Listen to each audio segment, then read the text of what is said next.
Good morning, students.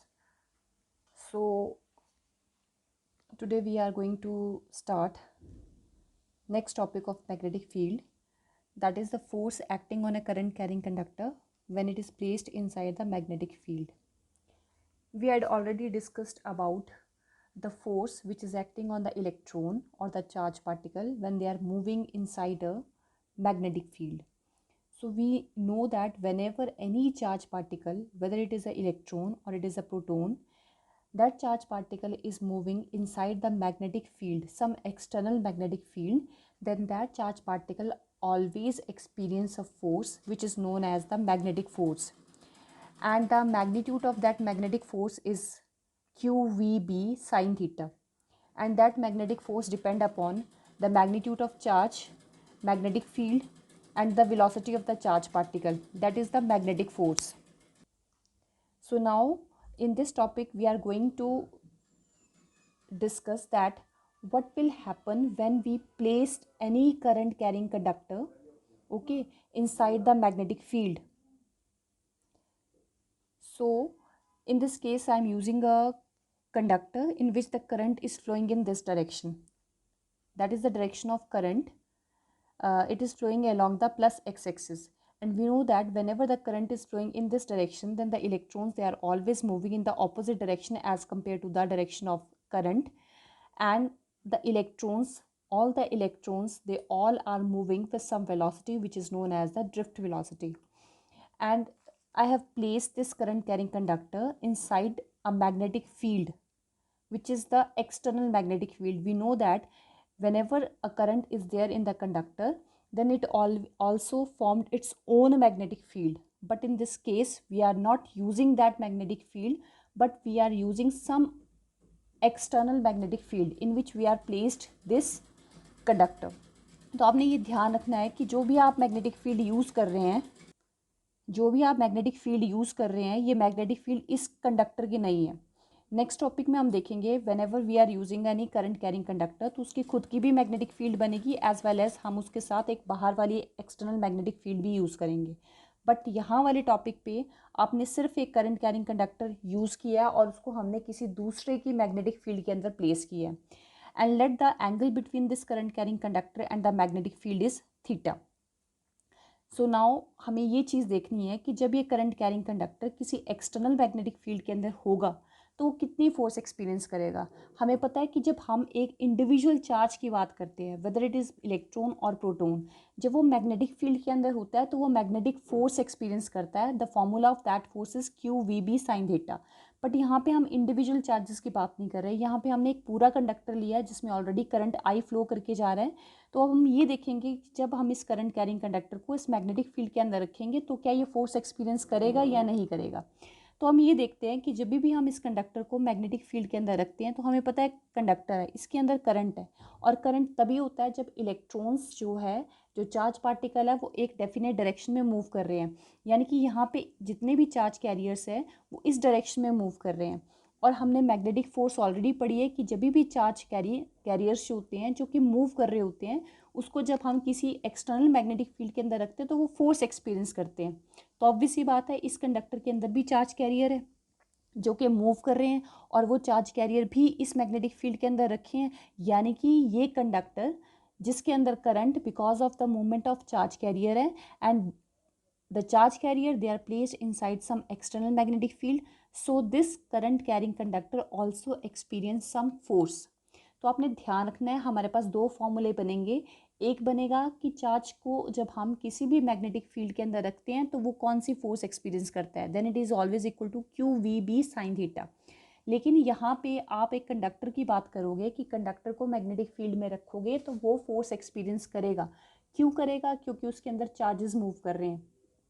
ठीक है, charges magnetic field के अंदर है तो मैग्नेटिक फील्ड की वजह से वो फोर्स एक्सपीरियंस करेंगे.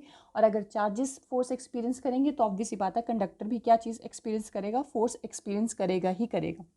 तो इसमें आपने सिर्फ एक बेसिक सा की पॉइंट लेके चलना है. सपोज करो कि आपके पास एक करंट कैरिंग कंडक्टर है, ठीक है, उसके अंदर 5 इलेक्ट्रॉन्स मूव कर रहे हैं. तो आपने ये बताना है कि वो कंडक्टर कितनी फोर्स एक्सपीरियंस करेगा. तो बहुत सिंपल सी चीज़ है, अगर उसके अंदर 5 इलेक्ट्रॉन्स है तो जो फोर्स एक्सपीरियंस करने वाली चीज़ है, मैग्नेटिक फील्ड के अंदर जो फोर्स एक्सपीरियंस करता है वो चार्जेस करते हैं। तो जो उसके अंदर 5 इलेक्ट्रॉन्स मूव कर रहे हैं, वो 5 इलेक्ट्रॉन्स जितनी फोर्स एक्सपीरियंस करेंगे वही फोर्स आपका ये कंडक्टर भी एक्सपीरियंस करेगा। फॉर एग्जाम्पल फर्स्ट इलेक्ट्रॉन है, उसको बी यूनिफॉर्म मैग्नेटिक फील्ड में उसको चलना है, तो वो फोर्स एक्सपीरियंस करेगा Q V B sine theta. ठीक है, जो सेकेंड इलेक्ट्रॉन है वो भी इसी कंडक्टर के अंदर है, वो भी इसी मैग्नेटिक फील्ड के अंदर है, तो वो भी कितनी फोर्स एक्सपीरियंस करेगा, Q V B sine theta. Similarly ये पूरा कंडक्टर कितनी फोर्स एक्सपीरियंस करेगा, जितने भी वो 5 इलेक्ट्रॉन्स की फोर्स है, यानी कि F1 F2 F3 F4 और F5 which is equal to Q V B sine theta. उन सबको आप एडअप करो, जब आप ऐड करोगे तो आपके पास टोटल फोर्स आ जाएगी। या फिर सिंपल सी चीज़ है, एक सिंगल इलेक्ट्रॉन कितनी फोर्स एक्सपीरियंस करेगा, दूसरा भी उतनी करेगा, तीसरा भी उतनी करेगा और लास्ट वाला भी उतनी करेगा। तो आप किसी एक इलेक्ट्रॉन की फोर्स निकाल दो, फिर उस फोर्स को आप टोटल नंबर ऑफ इलेक्ट्रॉन्स के साथ मल्टीप्लाई कर दो। ठीक है, आपने बताना कितनी फोर्स एक्सपीरियंस करेगा, जितनी टोटल 5 इलेक्ट्रॉन्स फोर्स एक्सपीरियंस करेंगे। तो आप किसी एक सिंगल इलेक्ट्रॉन की फोर्स निकाल दो, फिर उसको multiply by total number of electron जितने इस कंडक्टर में मूव कर रहे हैं, उसके साथ आप जब मल्टीप्लाई करोगे तो आपके पास total force experienced by this conductor आ जाएगा। It is as simple as that.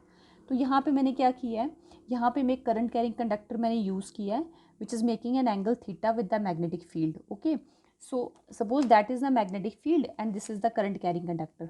So in this direction the current is flowing. ठीक है, एंगल जो है वो आई करंट कैरिंग कंडक्टर के साथ है और मैग्नेटिक फील्ड के साथ ये थीटा एंगल फॉर्म कर रहा है। अब आपने क्या किया, electrons placed inside the magnetic field, we know that they experience a force which is known as magnetic force. So this conductor also experience a force which is equal to the total force experienced by the total number of electron. वो कितनी force experience करेगा, जितने उसके अंदर total number of electrons है, जितनी वो force experience करेंगे उतनी ही force ये current carrying conductor भी experience करता है। तो आपको जो मैंने basic point बताया आपने वही लेके चलना है। सबसे पहले आप force experienced by single electron निकाल दो। ठीक है, फिर आप देखो इस कंडक्टर के अंदर कितने नंबर ऑफ इलेक्ट्रॉन्स है। When you will get the value of total number of electrons, then simply multiply the force experienced by the single electron into total number of electrons जितने प्रेजेंट है उसके साथ आप multiply करोगे तो आपके पास टोटल फोर्स आ जाएगी। Clear? So we get the force experienced by an electron inside the magnetic field. We know that the force experienced by the conductor is q v cross b. Okay, so in this case मैंने एक electron consider किया है, तो यहाँ पे force experienced by the single electron, charge एक single electron पे minus ही आएगा। अब जितने भी इलेक्ट्रॉन्स हैं वो कंडक्टर के अंदर, हम सिंगल की नहीं लेते, हम एक एवरेज वेलोसिटी लेते हैं जिसको हम ड्रिफ्ट वेलोसिटी बोलते हैं। तो जितने भी चार्जेस है वो इनसाइड द कंडक्टर जो है वो they are moving with some velocity which is known as drift velocity. So when we are considering a first electron, then the velocity of that electron is Vd and the velocity of second electron is also Vd because we are considering the drift velocity. तो जितने भी electrons हैं वो drift velocity से चलते हैं। तो in this case the charge on the first electron is minus c, velocity of first electron is Vd which is the drift velocity and the magnetic field is B. So it is the force experienced by the first electron. Clear? So in the next step you have to just calculate the total number of electron present inside the conductor. जब आपके पास वो value आ जाए जितने भी electrons है, ठीक है, दूसरा इलेक्ट्रॉन लोगे तो उसका चार्ज भी माइनस ही आएगा, वो भी ड्रिफ्ट वेलोसिटी से चलेगा, वो भी मैग्नेटिक फील्ड बी के अंदर ही है, तो दूसरा इलेक्ट्रॉन भी इतनी फोर्स एक्सपीरियंस करेगा। वैसे अगर आप 10th इलेक्ट्रॉन लोगे तो 10th पे भी चार्ज माइनस ही आएगा, वेलोसिटी उसकी वी डी आएगी और नेक्स्ट का वी आएगा। यानी कि जितने भी इलेक्ट्रॉन्स है, 100 है, 50 है, 20 है, जितने भी इलेक्ट्रॉन्स इसके अंदर प्रेजेंट होंगे वो सब के सब इलेक्ट्रॉन एक ही तरह की फोर्स एक्सपीरियंस करेंगे। तो आपने एक सिंपल सी चीज़ करनी है कि एक इलेक्ट्रॉन की फोर्स निकाल दो, उसको आप जितने भी इलेक्ट्रॉन्स है उसके साथ प्रेजेंट होंगे नंबर ऑफ इलेक्ट्रॉन्स, उसके साथ आपको मल्टीप्लाई करना है। तो ये सिंगल इलेक्ट्रॉन की आपके पास वैल्यू आ गई। अब आप नेक्स्ट स्टेप में क्या करेंगे, हम कंसीडर करते हैं जो आपका एंटायर कंडक्टर होता है, मैंने आपको पहले भी करवाया था कि जब आप एक कंडक्टर लेते हो तो हम ये कंसीडर करते हैं let N small N with the number of electron present in the unit volume, उसके 1 मीटर क्यूब में एन इलेक्ट्रॉन्स हम कंसीडर करते हैं। तो आपका ये कंडक्टर है जिसका एरिया ए है, इसकी लेंथ एल है, तो इस कंडक्टर का वॉल्यूम ए इंटू एल बनेगा। क्लियर? तो मैंने ये कंसीडर किया कि 1 मीटर क्यूब में इसमें एन इलेक्ट्रॉन्स प्रेजेंट है, तो आपको बताना है पूरे वॉल्यूम में कितने होंगे। तो let V is the volume of the conductor. So 1 metre cube में अगर एन है तो वी मीटर क्यूब में यानी कि पूरे वॉल्यूम में कितने होंगे, n नंबर ऑफ इलेक्ट्रॉन्स को वॉल्यूम के साथ मल्टीप्लाई करेंगे. So n volume is equal to area into length. So it is the total number of electron present in the conductor. So volume of the conductor is A into L. Total number of electrons is equal to number of electrons per unit volume into total volume. So we'll get NaL. It is the total number of electrons present in the conductor. So आपके पास दोनों values आ गई. अब आप simple निकाल दोगे the total force experienced by the conductor that is always equal to the force acting on each electron while moving in the magnetic field. So total force का formula क्या आ जाएगा आपके पास? force experienced by the one electron into total number of electrons. So force experience का आपके पास first equation से value आ जाएगी. Total number of electrons आपके पास ही आ गए. तो it is the total force experienced by the current carrying conductor. Clear. अब आपने क्या किया, एक हमने फॉर्मूला बनाना है इसमें. तो उसके लिए हमने क्या किया, हमें पता है करंट और ड्रिफ्ट वेलोसिटी में रिलेशन होता है I is equal to NAE/VT, जो आपने सेकेंड यूनिट में ऑलरेडी पढ़ा है. तो यहाँ पे देखो करंट जो है अगर इस डायरेक्शन में मूव कर रहा है तो electron they are always moving with some drift velocity in the opposite direction. तो जब आप VD और करंट की बात करते हो they both are acting in the opposite direction. So I am putting a negative sign in this place. So negative sign simply indicate that current and VD they both are acting in the opposite direction to each other. So मैंने एक current element बनाया था. जैसे अगर मैं बात करूँगी I की, तो I जो है करंट है वो स्केलर क्वांटिटी है. लेंथ की बात करेंगे तो वो एक स्केलर क्वांटिटी है. लेकिन अगर आपने इसको करंट एलिमेंट की फॉर्म में लिखना है तो करंट एलिमेंट होता है करंट इंटू एल. करंट को आप एल के साथ मल्टीप्लाई करोगे तो करंट एलिमेंट बनता है और वो वेक्टर क्वांटिटी होती है. अगर आप आई लिखोगे दैट इज स्केलर, एल लिखोगे तो स्केलर है.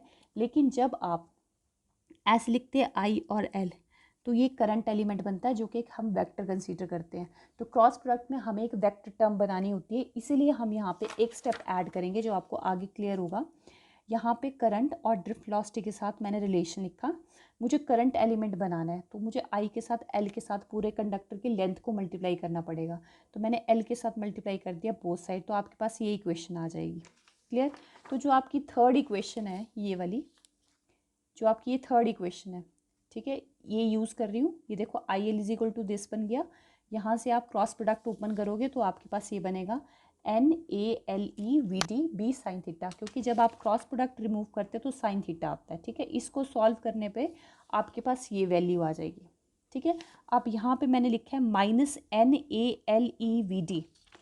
-NaLe/VD which is equal to IL. वो IL की इक्वल है. तो इस थर्ड इक्वेशन से जो मैंने सॉल्व किया, इस पूरी टर्म को रिप्लेस करके मैंने IL से लिखा B as it is sine theta. Okay, so negative sign भी रिमूव हो गया. ये मेरे पास पिछली इक्वेशन से वैल्यू आ जाएगी IL. अब यहाँ पे साइन थीटा है तो आपको साइन थीटा रिमूव करना है तो वहाँ पे क्रॉस लगता है.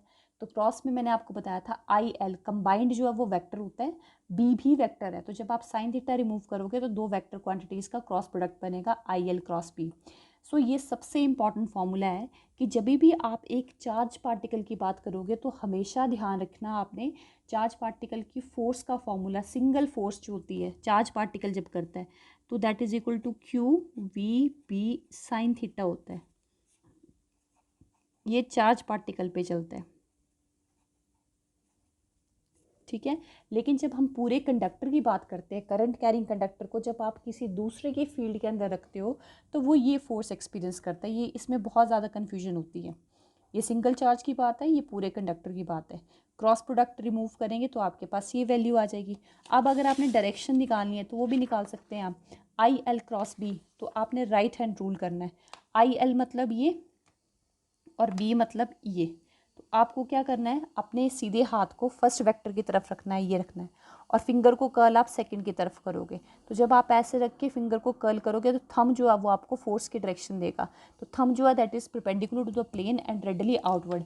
यानी कि जो करंट कैरिंग कंडक्टर आपने ऐसे रखा है वो ऐसे नहीं होगा, ये बाहर की तरफ, ऐसे बाहर की तरफ फोर्स एक्सपीरियंस करेगा.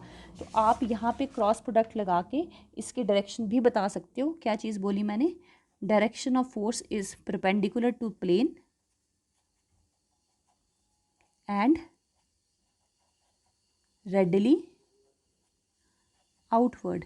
क्योंकि जब आप वेक्टर फॉर्म में लिखते हो तो आपको डायरेक्शन भी शो करनी होती है.